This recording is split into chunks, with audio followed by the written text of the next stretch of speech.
Hey, what's up, guys? Matt Manduke here, and I got a little bit more food for thought for you. I've been hearing different evolutionary uh, theories. You know, how a lot of people say that we evolved from monkeys, and that's believable because we have similar traits to monkeys.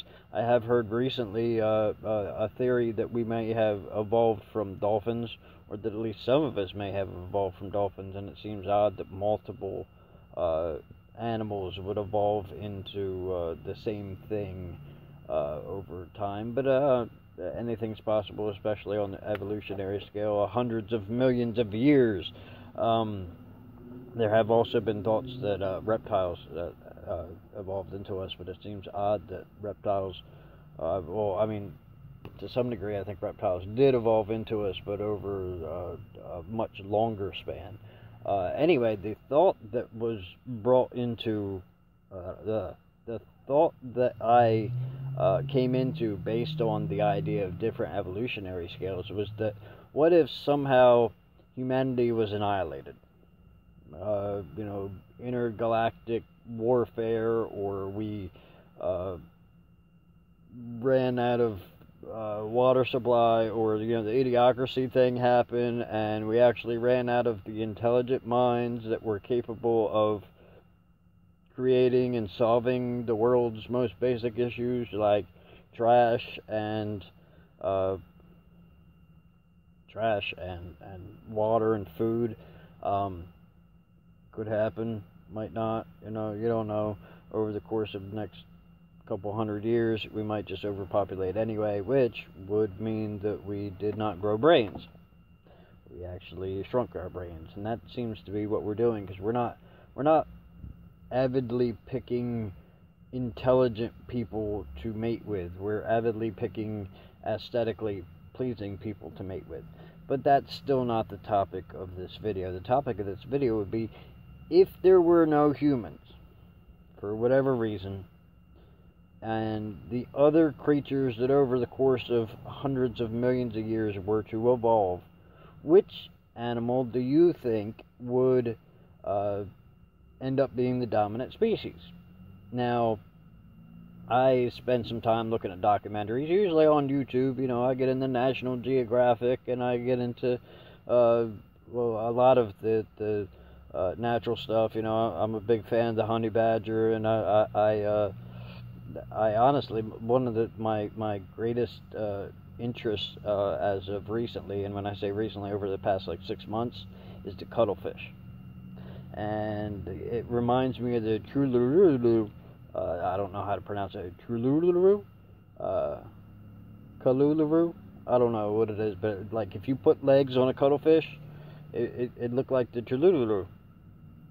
And I watch these videos, and they do different like lab tests on them to see if he can figure out the maze, kind of like they do with mice, and they like check out his active camouflage, because his camouflage is ridiculous. It makes a chameleon look like an anole, and it's insane. You really need to check out some of those videos. But I was thinking it was entirely possible that the cuttlefish would evolve, because unlike many other species, including humanity, the cuttlefish actually picks the more intelligent mate in order to reproduce. In other words, when they mate, they actually it's interesting, and you kind of need to watch a video on it, because I'm not going to go through explaining it all. But it's very interesting how they choose their mates, and instead of going for the beefier, more muscular cuttlefish, they go for the more intelligent one, which is awesome. Now, it may be less of a attraction type thing like humanity, because obviously we're the only ones that have sex for pleasure, although I'm pretty sure the dog enjoys it. We're the only ones that have sex for pleasure, but they it may, if the male gets close enough, that's well enough, but it's the intelligent one that usually gets in. And then if we look at other things, say the dolphin. Now, I have heard a theory of evolution that some of us may have actually evolved from dolphins, which I don't know if that's true or not, but could be. I like the other intelligent animal that I like and think that might evolve into something is parrots. I had an African gray as a pet, and I kind of wish I still did, but I live in a van, so I don't think that's how it would have went down. But they're actually documented the African gray to be as intelligent as a human 5-year-old, which is pretty damn smart.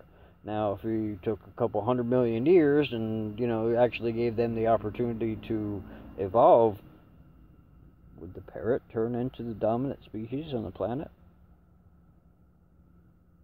Or would they just overpopulate and be a problem?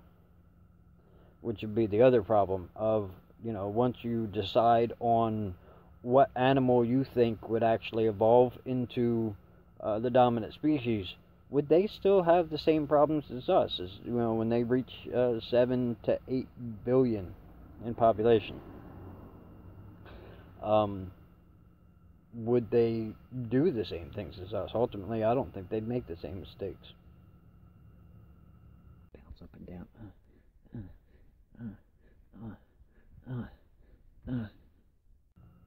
However, then there's another theory where say we killed ourselves due to a nuclear war, then we're probably not going to have parrots and cuttlefish because our seas are going to be boiling, and more or less everything's going to die. But they do say that the cockroach would survive. Now, if the cockroach survives, I've run into cockroaches. I've lived in different places and whatnot. I actually have had cockroaches in my '72 Chevelle when I bought it. I bombed the shit out of it, and I never saw a bug of any sort near it again. But cockroaches actually had the ability to evolve so rapidly that they might actually be able to get through things. I don't know that they would ever develop intelligent life, but even if they were entirely impervious to anything, to any kind of eradication, wouldn't that ultimately cause them to be the dominant species? But at the same time, if it was cockroaches, even if they were the dominant species, it's not like they would be the predators, so you would still have something living above them in the food chain and eating them, which would not keep their population down because they're insane with how quickly they multiply, but something above them. And then the other thing that I think actually applies to intelligent life is the hive mind that is the ants. And ants already make the entire forest floor, and many of your apartments are ridden with them. I don't see them as that much of a pest, but they're very instinctual. So I think that they could actually turn into colonizing the entire planet, which I don't think they would evolve into much more than that, but what do I know? I'm not the great mind behind evolution. Or am I? Anyway, thanks for watching. I'll check you out next time.